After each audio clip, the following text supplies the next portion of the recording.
Hello, everybody. My name is Kevin Gallagher. I'm the Director of the Financial Management Division. I'm here with Will Jones, Senior Financial Analyst from FMD. And we're here today to talk to you about the calendar year 2014 operating subsidy process. On the agenda for today, first we'll provide you an overview of the operating fund process. Then Will review with you the electronic forms that we use as part of that process to provide some instructions on how to use them. And then we will also cover a few items that we receive questions on from time to time, just to provide some oversight, just to provide an overview on those items. And we have actually, this includes the formula income, audit costs, pilot, new projects.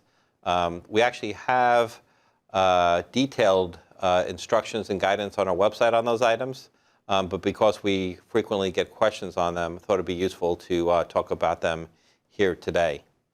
And then finally, we'll provide some essential references to provide you an idea of what data is out there and where you might be able to obtain it.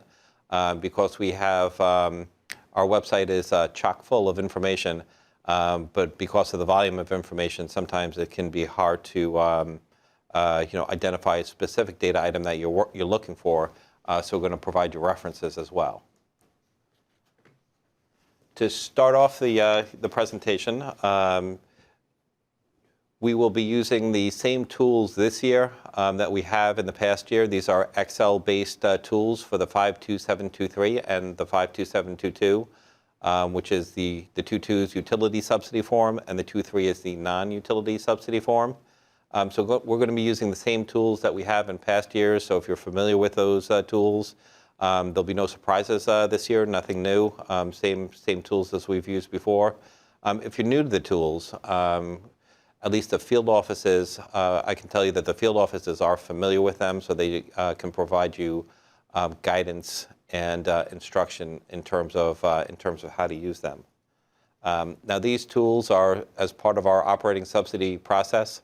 Once they are filled out and completed, they're actually emailed to the field office. Here's an overview of the schedule for this year. We've highlighted a number of the major milestones associated with the operating subsidy process. The first one that you see there is that by October 3rd, we will deploy the 22 and 23 forms on our website. And by deploy, I mean we pre-populate those tools, then post them up on the website where housing authorities can pull them down from. We're doing, working on this with great attention and trying to beat that date to provide housing authorities as much time as possible to review and process those forms. The schedule provides the housing authorities until October 25th to download the forms, review them, do any data entry that's needed on their part, and then email them to the field office. Then the field office receives those forms, the 22 and 23 forms, conducts QC on them, follows up with the housing authorities to the extent needed, and then forwards those on to us at the Financial Management Division. We subject that data to several different processes, which ultimately result in the publication of eligibility for over 7,000 projects, public housing projects throughout the country. Our objective this year, similar to last year, is to publish that eligibility data no later than December 31st. Last year, we were able to publish it by December 22nd. Our objective is, again, to publish it before the start of the next fiscal year. I'm sorry, not fiscal year, but calendar year, so that housing authorities, to better enable the housing authorities to plan and manage their public housing portfolio. Communication. Because at the Financial Management Division, we're only a handful of people processing the operating subsidy, again, for in an amount of approximately $5 billion for over 3,000 housing authorities involving some 7,000 projects. Because we are so few people doing that, we cannot contact and communicate directly with each housing authority. So what we do is we structure communications or use different vehicles to communicate with housing authorities. First is through the publication of the processing notice, which this year was the calendar year 2014 operating subsidy processing notice was published in June. That notice number is 2013-16. Housing authorities can pull down that notice or access it. If you go to Google or another search engine, you just type in HUD clips, go to HUD clips, and you'll be able to navigate HUD clips to access that notice. After that, we use the operating subsidy webpage. As I mentioned previously, that operating subsidy webpage is chock full of information. We spend a lot of time preparing information, guidance, and data to post to that webpage. So I would encourage folks to become familiar with that webpage and to access it frequently to identify any updates that we may have made to the webpage. I've got the address in the slide here. If you type in that address into your address bar on your browser, you would then come to the main operating subsidy webpage. From there, you could just click on project-based funding. Once you get to the next page, then you would click on CY 2014 operating subsidy processing. All of our guidance and data regarding the 2014 operating subsidy process can be found on that page.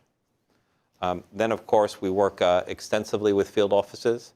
Field offices are the front line in terms of processing the operating subsidy from a HUD perspective. And then finally, we send out emails periodically to housing authorities. We send out those emails to folks who have subscribed to our listserv. Anybody can subscribe to the listserv. I've got an address down as the final bullet point on this page. If anybody's interested in receiving emails from the Financial Management Division on the operating subsidy, you can just go to that webpage and subscribe to the listserv. And we try not to spam people. We only rarely, only when needed, do we email folks, and we keep those emails focused and specific so as to be considerate of everybody's time. Now, the role of the field office, just a little bit further to expand upon what I mentioned in the previous slide. The field offices are the main point of contact at HUD for the processing of the operating subsidy. As I mentioned before, they receive and review the 52722 and the 52723 form from housing authorities and follow up and provide technical assistance to housing authorities relating to those forms and relating to the operating subsidy.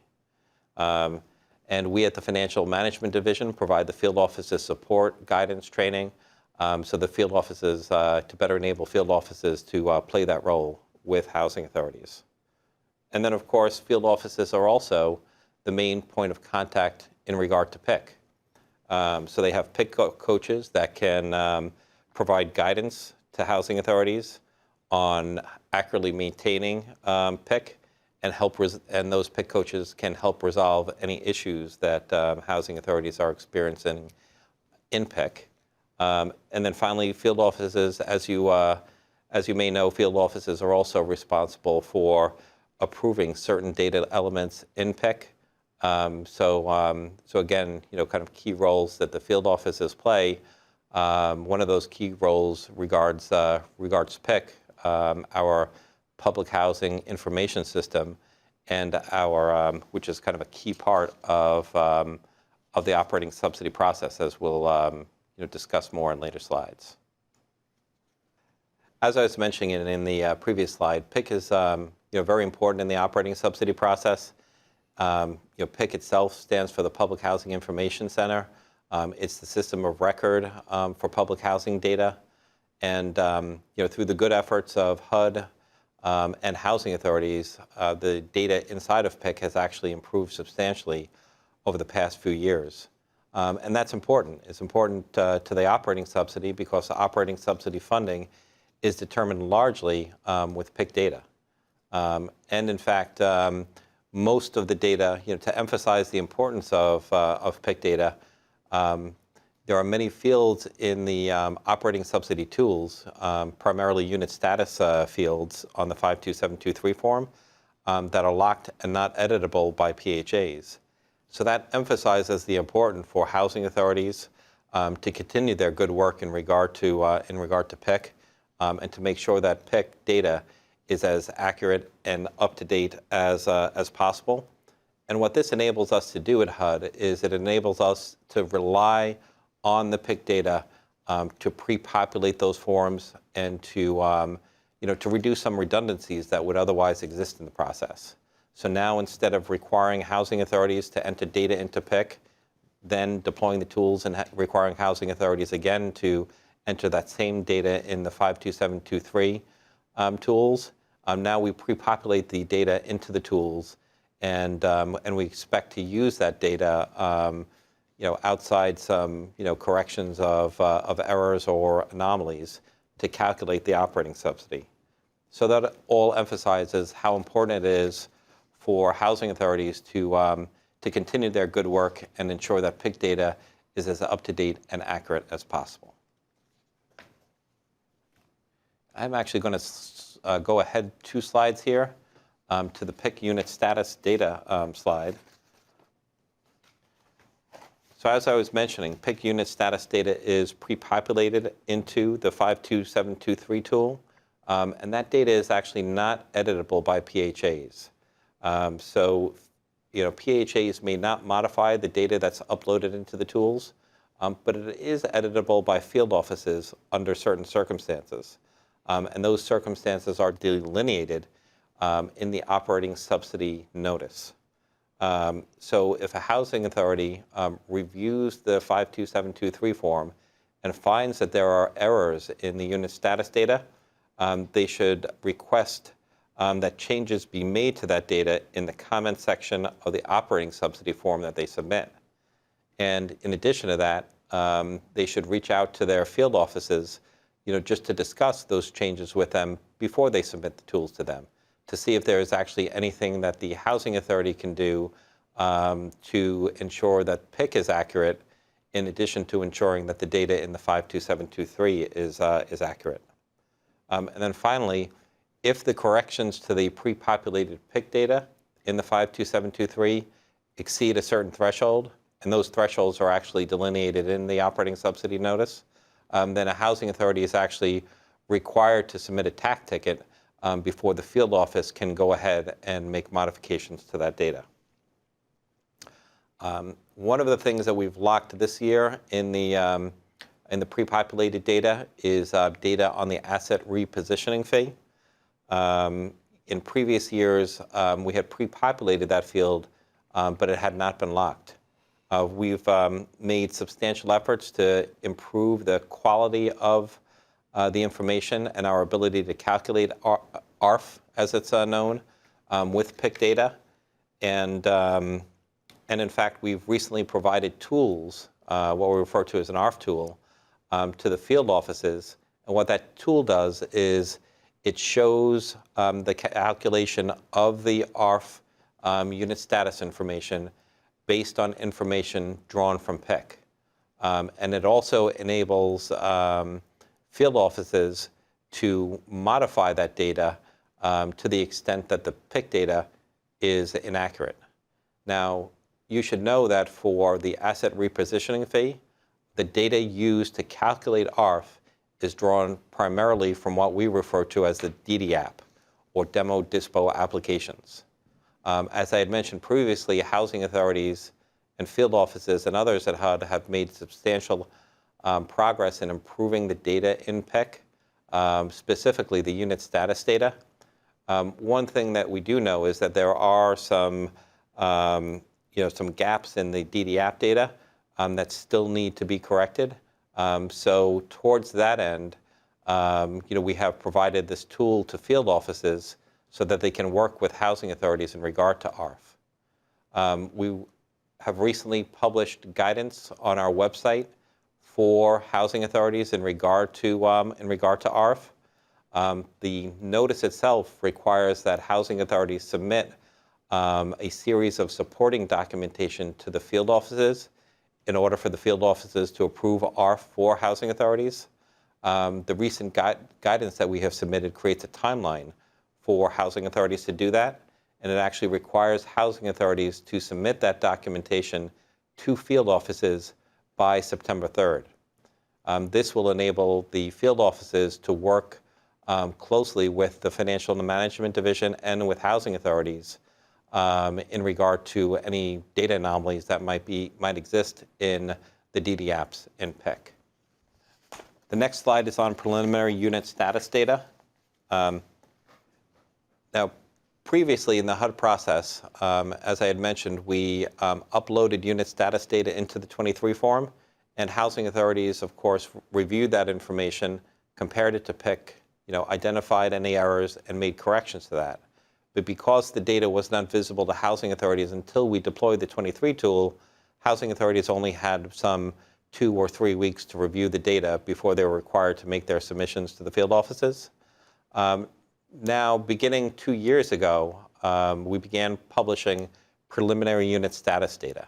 Now, that data is in the same format as the data that we will upload into the 23 form. So it looks just like the 23 form.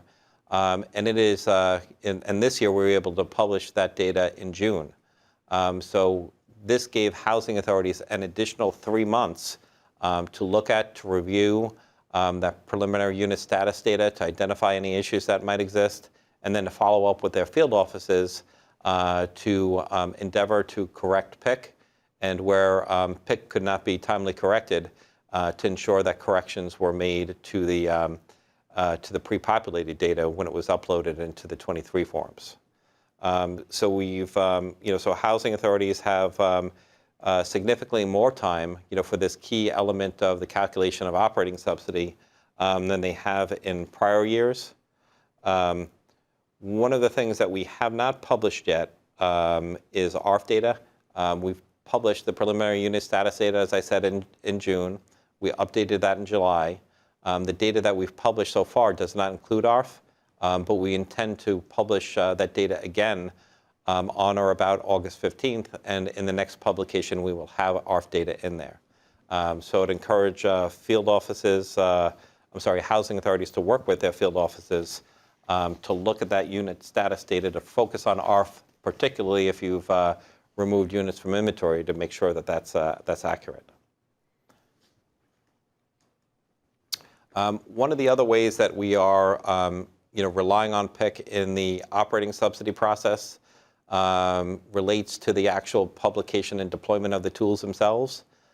In previous years, we would deploy tools for every project that had received funding in the prior year.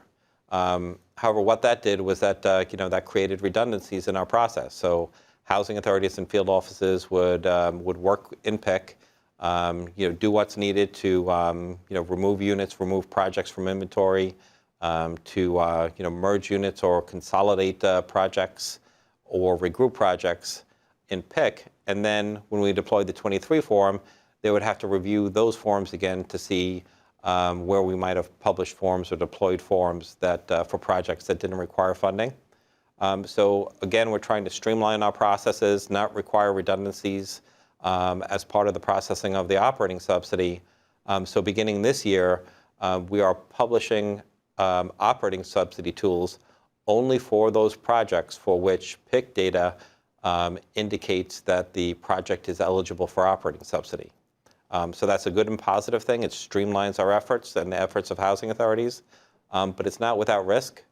There is the risk that we would not deploy a 23 form for a project that was eligible, and thus lead to a delay in providing subsidy, to that project. So in order to mitigate against that, we've published what we refer to as the public housing inventory on our 2014 operating subsidy website. And essentially what that is a list of every project for which we intend to deploy 23 forms in calendar year 2014. So we would encourage housing authorities to review that list, make sure all the projects that you believe are eligible for operating subsidy are on that list. And if they're not, please reach out to your field office as soon as possible to let them know. Just for your information, as part of that process, we required field offices to get in touch with us, the Financial Management Division, by August 15th to let us know of any projects that were eligible for funding but which did not appear on the inventory. So this is in terms of the criticality of the timing involved. This is something that housing authorities should follow up with and kind of focus on as soon as possible. And with that, I will turn the clicker over to Mr. Will Jones, and he'll begin the overview of the tools themselves. Okay. Thank you, Kevin. What I want to do is start with kind of a overview of the flow process, information flow process for the operating subsidy program and the data collection format. Basically, PHAs will download the HUD 52723 and HUD 52722, the utility form, from our website. And from there, PHAs will then email, once completed, those forms to field offices, who also will have a tool that's available for them to do their reviews and make subsidy determinations. Once those are completed, they'll send those to headquarters, the Financial Management Division, where we will do the proration, consideration, and create obligations. So that's an overview of the process for the data collection process.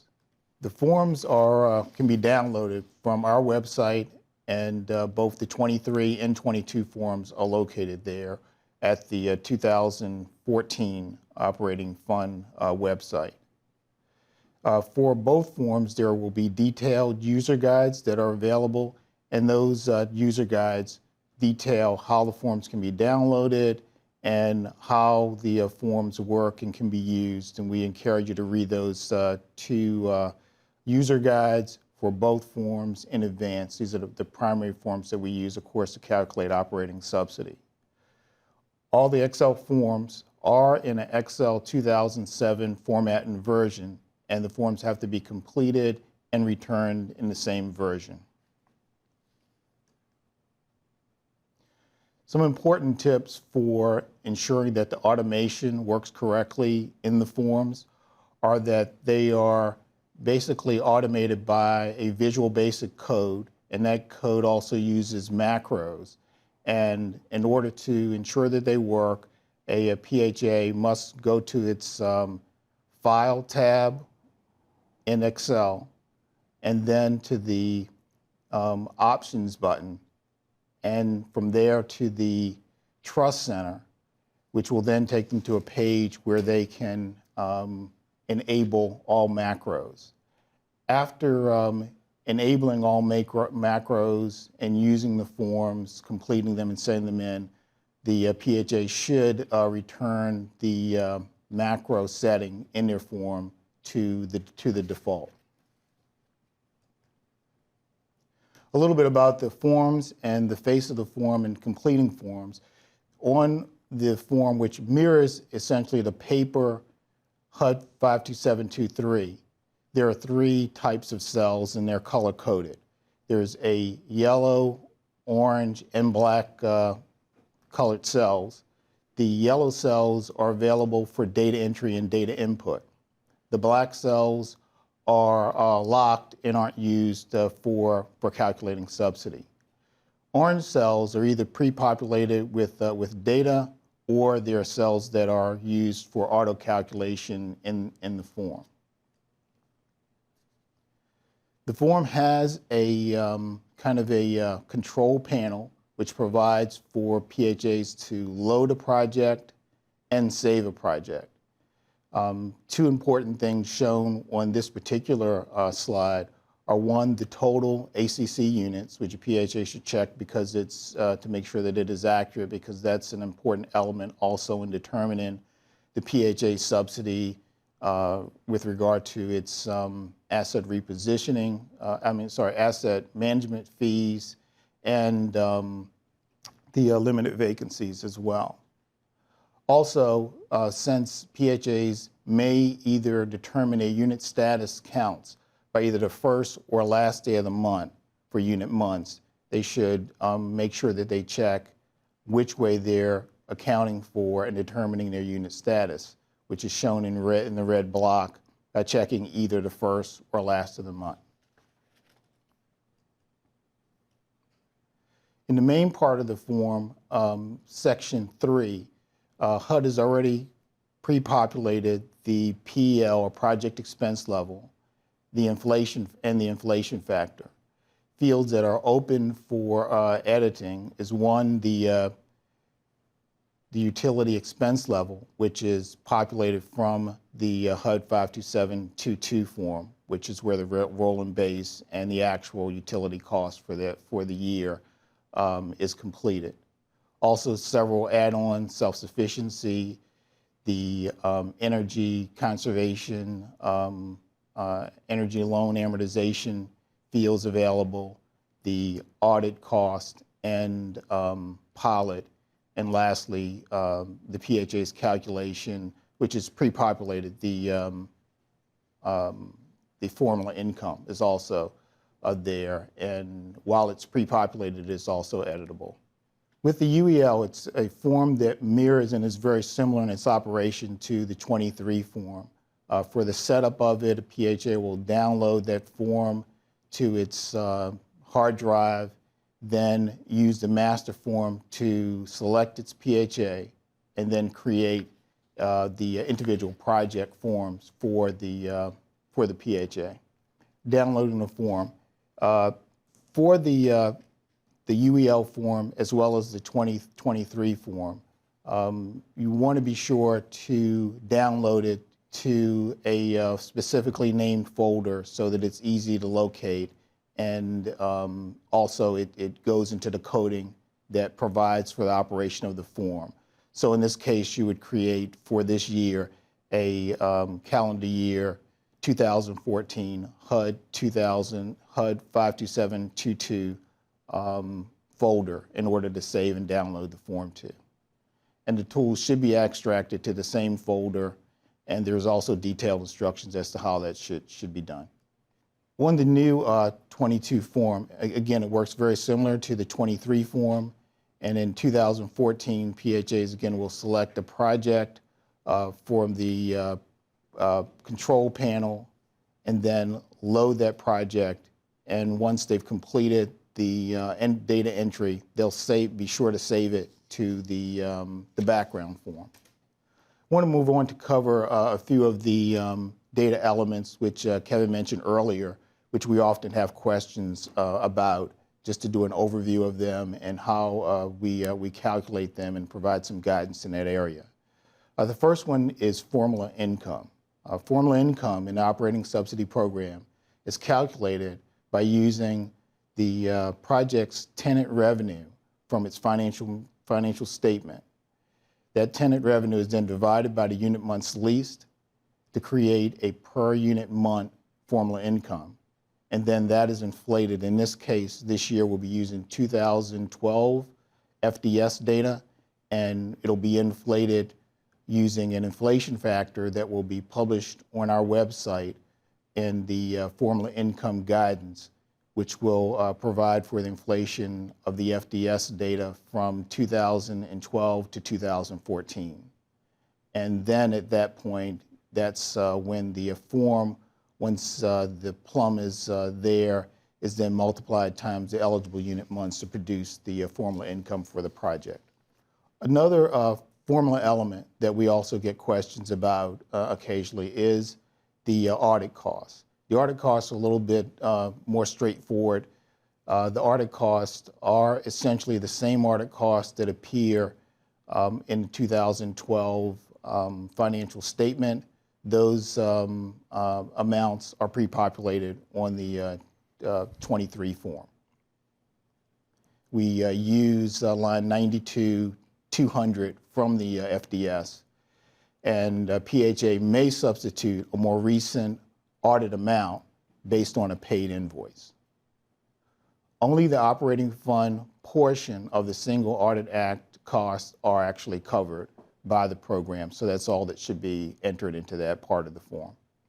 For pilot is a payment in lieu of taxes to the actual local government, and it's based on the CDA or Community Development Act pilot statute. And basically what we've done is use several lines from the PHA's financial statement in order to calculate pilot. So what we do in accordance with the statute is take the tenant revenue less the utility amount and then times 10%. And one note is that only projects that are tax exempt, covered under the cooperating agreement between the local government and PHA are eligible. And what this means is that in some cases, mixed finance projects which don't meet those two criteria may or may not be eligible for a pilot payment, but it's something that you would want to check with your cooperating agreement and a tax status for those mixed finance projects.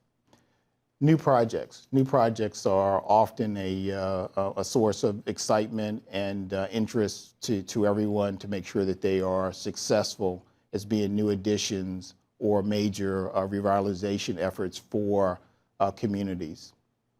So new projects are funded by the program once they're occupied units under the ACC or annual contribution contract. The projects and units must have a DOFA date or date of full availability, and they should be in management status and PIC in order for them to be fundable by the operating fund program. We process new projects on a quarterly basis, and the next available obligation month. So what that means is that if you have a new project and it comes in, forms are submitted and it's approvable in, let's say, February of a year, the next quarter it may be processed in March. But if we've provided for like 5 months of funding, it probably the earliest it might receive an obligation may be May or June. On our website, there's also new project guidance, and we have also recently started to publish a tracking log, so PHAs and field offices will have an idea of what the status and the processing of their new project is. Essential references. Kevin mentioned earlier, one of our core things that PHAs will want to look through and understand is the Public Housing Operating Subsidy Calculation Notice, Notice 2013-16. Also, from Hub Clips, you can not only download a paper copy of the form, but also detailed instructions for how each line operates and calculation works for each line in the form, and that's available in Hub Clips as well as on our website. The pre-populated data will be published several weeks in advance of when the actual forms are published and available for download on our website, and it's an opportunity for PHAs to start to work through their calculations for operating subsidy along with the preliminary unit status data. And I mentioned the preliminary unit status data.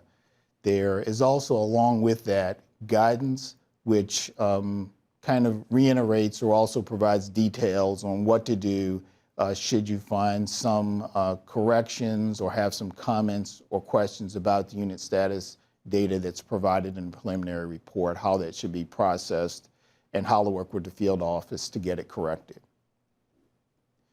Additionally, we're publishing an inventory, which is also discussed earlier. That's also an essential reference. For field offices, there will be, lastly, a asset repositioning tool, and PHAs will be provided guidance for how to calculate and how PHAs should consider their asset repositioning fees. So lastly, for technical assistance and guidance, again, there are detailed user guides for all the forms that will be published along with them. Where there's technical assistance needed, we encourage you to initially contact your local field office and to be sure to provide the specific project number that there may be questions about, a copy of the form if there's some question or concern about how the form is functioning or not functioning, and to be sure that if you do have a problem, a technical problem with the operation of a form, to send the actual form and perhaps screenshots of any warning or error messages that might have occurred, so that we can better understand what the issue is and help correct it and get back with you in a timely manner. So that ends our presentation. I want to thank you, along with Kevin, for your service to providing low-income housing and affordable housing. Thank you very much.